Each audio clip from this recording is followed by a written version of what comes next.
ഇപ്പോൾ ടി.പി. സെൻകുമാർ മാധ്യമങ്ങളെ കാണുന്നു. തത്സമയം. ഒരു സുപ്രീം കോടതി റിട്ടയർഡ് ജഡ്ജി തന്നെ അന്വേഷിക്കാൻ ഏർപ്പെടുത്തിയിരിക്കെ അതിൽ എല്ലാ കാര്യങ്ങളും അവതരിപ്പിക്കാനിരിക്കെ അതുകൊണ്ടാണ് ഞാൻ അത്ഭുതപ്പെടുന്നത്. ഗോവിന്ദചാമിമാർക്കും അമറുൽ ഇസ്ലാംമാർക്കും എല്ലാം ഇനി പത്മവിഭൂഷൺ തന്നെ നേരിട്ട് കിട്ടുമോ എന്നെനിക്ക് സംശയം തോന്നിയെന്ന്. ഇതാണ് എനിക്ക് നിങ്ങളോട് പറയാനുള്ളത്. നന്ദി. സംസ്ഥാന സർക്കാരിന്റെ നോമിനേഷൻ പട്ടികയിലാണോ അദ്ദേഹത്തിന്റെ പേരുള്ളത്? എനിക്കൊന്നും അറിയില്ല. ഞാൻ അതേപ്പറ്റി ഒന്നും പറയുന്നില്ല. ഞാൻ ഇന്ന് പത്രം കണ്ടത് മാത്രമേ ഉള്ളൂ. അദ്ദേഹത്തിന് അവാർഡ് കൊടുത്തായിട്ട് പത്രത്തിൽ കണ്ടു. പത്മ അവാർഡിൽ പത്മഭൂഷൺ കൊടുത്തായിട്ട് പത്രത്തിൽ കണ്ടു. നമുക്കറിയില്ലല്ലോ ആരാണ് ഇപ്പൊ ഏത് പ്രൈവറ്റ് പേഴ്സണെ റെക്കമെൻഡ് ചെയ്യാൻ, സർക്കാരിന് റെക്കമെൻഡ് ചെയ്യാൻ. പക്ഷെ ആ റെക്കമെൻഡ് നടത്തി അത് അനലൈസ് ചെയ്യുന്ന സമയത്ത് ഒരു അസസ്മെന്റ് ഉണ്ട്. ഇപ്പൊ മഹാനായ ശാസ്ത്രജ്ഞൻ എന്ന് പറയുകയാണെങ്കിൽ ആ ശാസ്ത്രജ്ഞൻ ചെയ്തപ്പോ നമ്മൾ ഐൻസ്റ്റീനെ പറയുമ്പോൾ, അല്ലെങ്കിൽ ഐസക് ന്യൂട്ടനെ പറയുമ്പോൾ, അതല്ലെങ്കിൽ CB രാമനെ പറയുമ്പോൾ, ഇതൊന്നുമല്ലെങ്കിൽ ഇപ്പോഴുള്ള ഏത് ശാസ്ത്രജ്ഞനെ പറ്റി പറയുമ്പോഴും അത് പറയുമല്ലോ, ഇന്ന കാര്യങ്ങൾ കണ്ടുപിടിച്ചു, ഇന്ന കാര്യങ്ങൾക്ക് പ്രത്യേകം സഹായിച്ചു, പുതുതായിട്ട് ഇന്നത് കണ്ടെത്തി, അതുകൊണ്ട് നമ്മുടെ ISROയ്ക്കും നമ്മുടെ രാജ്യത്തിനും ഇത്ര പ്രയോജനം ഉണ്ടായി. അത് പറയണ്ടേ? അതെവിടെയാണ്? അതല്ലാതെ ഒരു പ്രിസംഷൻ, ഞാൻ പറയുന്നു ഞാൻ സൂര്യന്റെ ആക്രമണത്തിൽ നിന്ന് ഭൂമിയെ രക്ഷിച്ചത് ഞാനാണ്, എന്നിട്ട് എനിക്കൊരു പത്മ അവാർഡ് തരുന്നു, അതിലെന്താ അർത്ഥമുള്ളത്? അപ്പൊ അതുപോലെയാണിത്. അപ്പൊ ആരാണ് ഇത് റെക്കമെൻഡ് ചെയ്തതെന്നോ, ആരാണ് ഇത് കാര്യങ്ങൾ പരിശോധിക്കാതെ, കാരണം സുപ്രീം കോടതിയുടെ കമ്മിറ്റി നിലനിൽക്കാണ്, അതിലെ ഗൂഢാലോചനകൾ എന്തൊക്കെയാണെന്ന് കൃത്യമായിട്ട് കണ്ടെത്താനായിട്ട്. അപ്പൊ അത് നിലനിൽക്കെ ഇങ്ങനെ ഒരു നടപടി എടുത്തത് തീർച്ചയായിട്ടും അമൃതിൽ വിഷം ചേർത്ത ഒരു രീതിയായിപ്പോയി എന്നാണ് എനിക്ക് പറയാനുള്ളത്. അല്ല, ഞാൻ ഗോവിന്ദചാമിയോട് ഉപമിച്ചില്ലല്ലോ. ഞാൻ പറഞ്ഞത് അടുത്ത വർഷത്തേക്ക്, കാരണം ഇപ്പൊ ഞാൻ അന്വേഷിച്ചിരുന്ന വിതുര കേസിന്റെ ഒരു പ്രധാനപ്പെട്ട പ്രതിയുടെ ട്രയൽ നടക്കുകയാണ്. അപ്പൊ ആ ഒരു പ്രതിക്ക് അടുത്ത വർഷം ഒരു അവാർഡ് കിട്ടിയാൽ ഞാൻ എന്ത് വിചാരിക്കേണ്ടി വരും? അത് ഭീതി ഉണ്ടാക്കുന്നു. അതുകൊണ്ടാണ്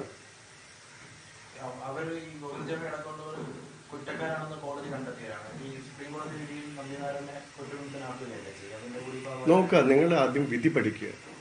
സുപ്രീം കോടതി വിധി എന്ന് പറയുന്നത് കേരള സർക്കാരിന്റെ രണ്ടാമത്തെ ഇൻവെസ്റ്റിഗേഷനെ എടുത്തുകൊണ്ടുള്ള വിധിയെ കോഷ് ചെയ്തുകൊണ്ടുള്ള വിധിയാണ്. മനസ്സിലാവുന്നുണ്ടോ? ISRO കേസ് ആരും പഠിക്കുന്നില്ല എന്നുള്ളതാണ്. ഞാൻ ഏതായാലും കൃത്യമായിട്ട് എഴുതിയിട്ടുണ്ട്. അതായത് ഇനി ഏറ്റവും അവസാനം വന്ന വിധിയുണ്ടല്ലോ, 50 ലക്ഷം കോമ്പൻസേഷൻ, അതിനൊന്നും ഏതെങ്കിലും ഫിസിക്കൽ ഹാം ചെയ്തതായിട്ട് ആ വിധിയിൽ പറയുന്നുണ്ടോ?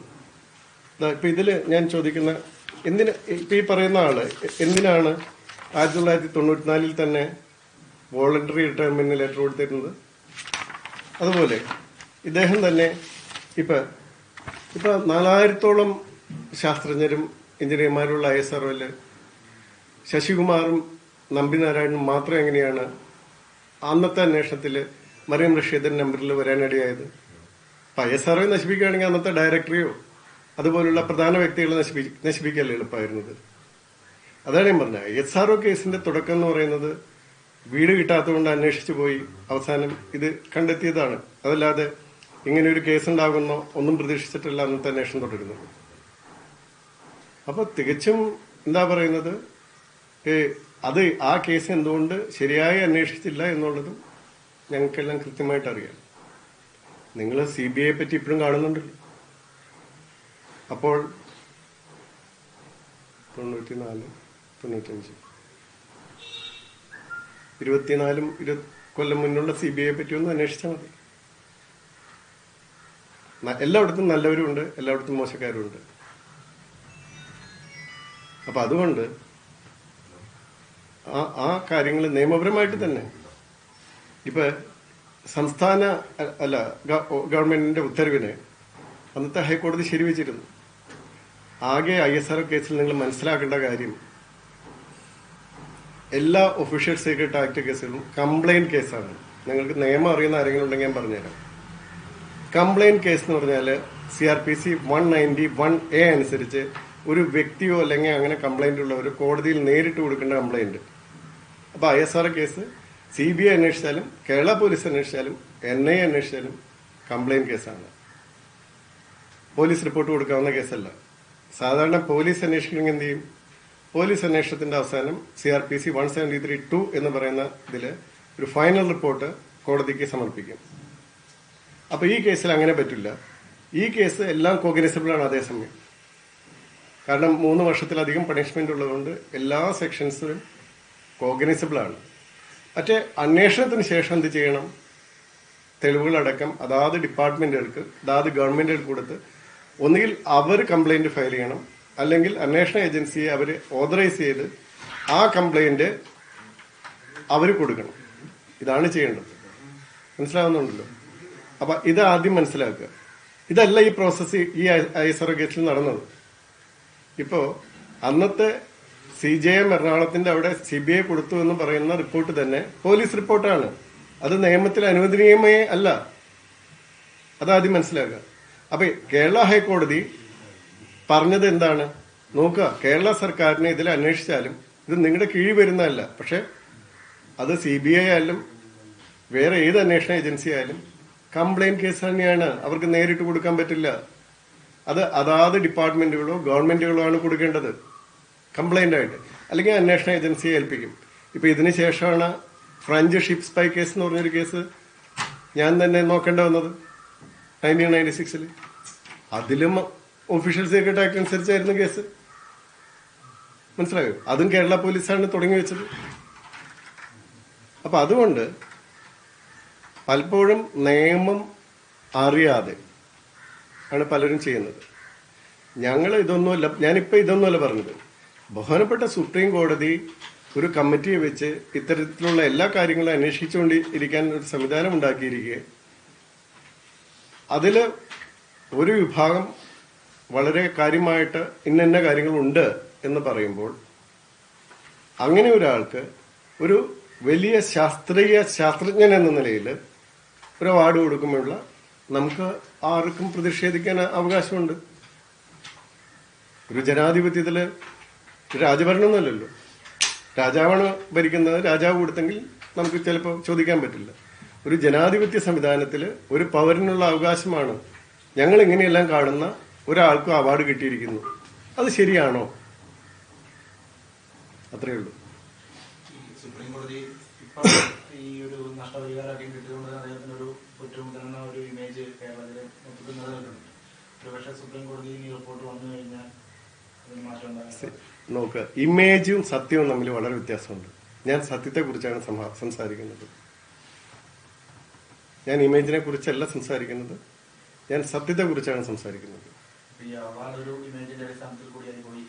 തീർച്ചയായിട്ടും.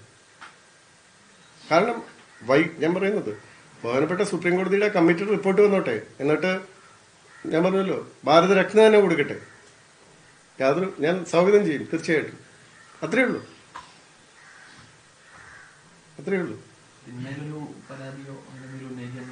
ഇല്ല, ഞാനിത് ഈ പരാതി പൊതു സമൂഹത്തിന് കൊടുക്കുകയാണ്. മനസ്സിലായോ? എനിക്ക് അദ്ദേഹമായിട്ട് ഞാൻ കണ്ടിട്ട് പോലില്ലായിരുന്നു. ഈ വ്യക്തിയെ ഏകദേശം 2008-2009 വരെ ഞാൻ നേരിട്ട് കണ്ടിട്ട് പോലുമില്ല. അത് തന്നെയാണ് അതിന്റെ കാര്യം. എന്നിട്ട് ഇപ്പോഴാണ് ഞാൻ എന്തോ പീഡിപ്പിക്കാൻ ശ്രമിച്ചു എന്ന് ഗവൺമെന്റ്, ഒരു കേരള ഗവൺമെന്റ്, നായനാർ സാറ് എന്നെ നിർബന്ധിപ്പിച്ച് അതിനെല്ലാം കൃത്യമായിട്ടെല്ലാം ഹൈക്കോടതി ഉത്തരവിന് ശേഷം ഞാൻ CJM കോടതിയിൽ റിപ്പോർട്ട് കൊടുത്തു.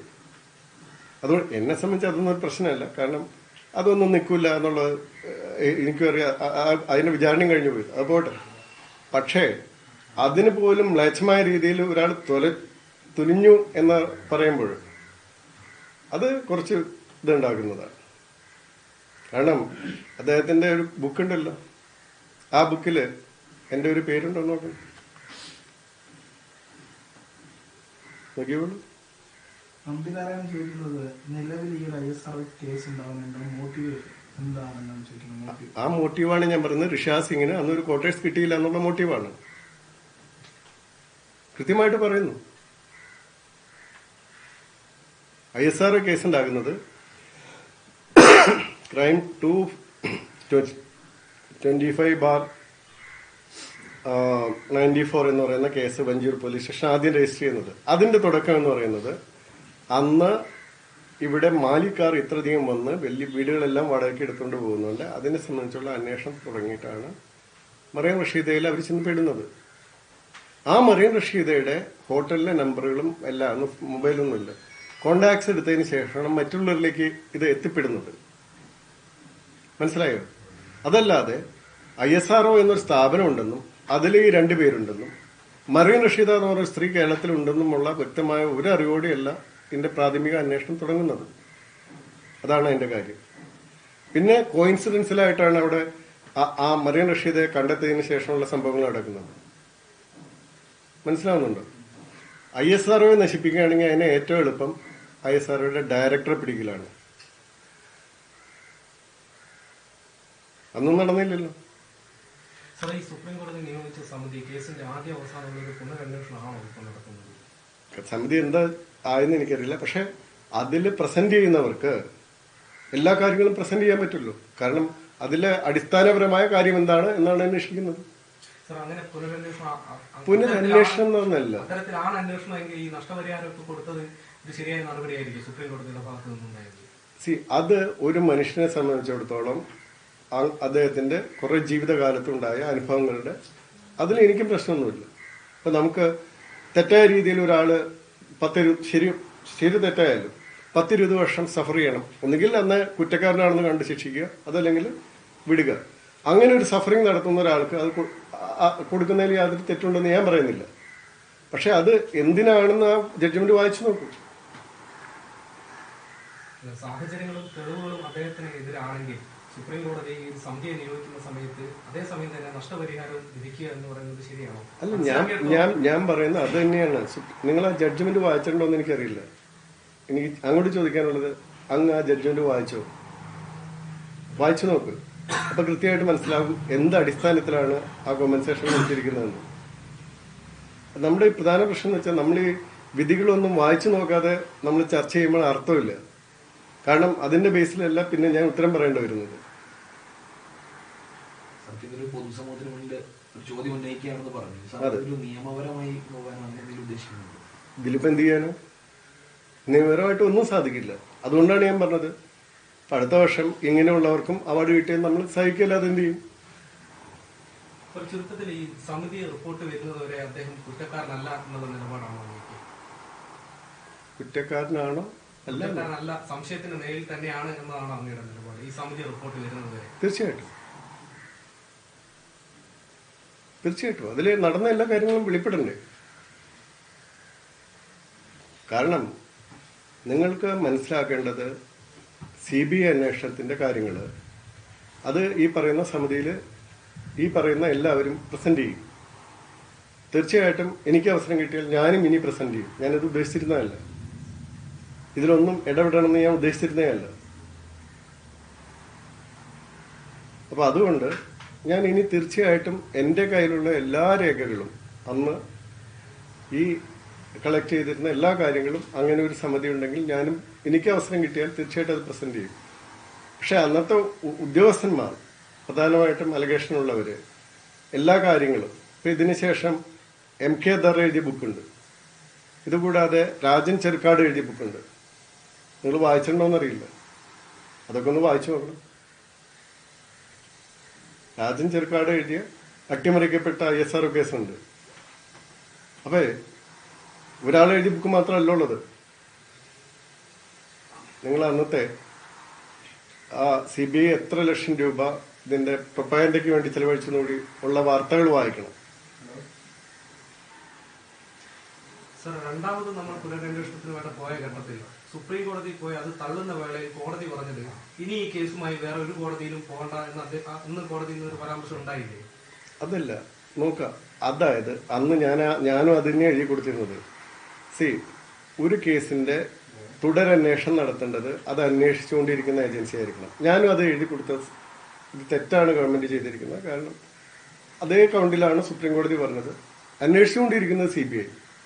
അത് ക്യാൻസൽ ചെയ്ത് കേരള ഗവൺമെന്റ് പുതിയൊരു അന്വേഷണ സംഘത്തെ വയ്ക്കാനായിട്ട് നിയമപരമായിട്ട് തെറ്റാണ് നമ്പി നാരായണന് പത്മ പുരസ്കാരം നൽകിയതിനെതിരെ ടി പി സെൻകുമാർ രംഗത്ത് വന്നിരിക്കുന്നു. അതിന് ഒരു യോഗ്യതയുമുള്ള ശാസ്ത്രജ്ഞനല്ല നമ്പി നാരായണൻ. അദ്ദേഹത്തെ അതിനായി പരിഗണിച്ച അല്ലെങ്കിൽ അതിനെ ശുപാർശ ചെയ്തവർ തന്നെ ഇക്കാര്യത്തിൽ വ്യക്തത വരുത്തേണ്ടതുണ്ട്. ശരാശരിയിൽ താഴെയുള്ള ശാസ്ത്രജ്ഞൻ മാത്രമാണ് നമ്പി നാരായണൻ എന്ന് പറയുമ്പോൾ ടി പി സെൻകുമാർ വീണ്ടും ഒരു പോർമുഖം തുറക്കുകയാണ് നമ്പി നാരായണനെതിരെ എന്ന് വേണം കരുതാൻ. ഒരു ചെറിയ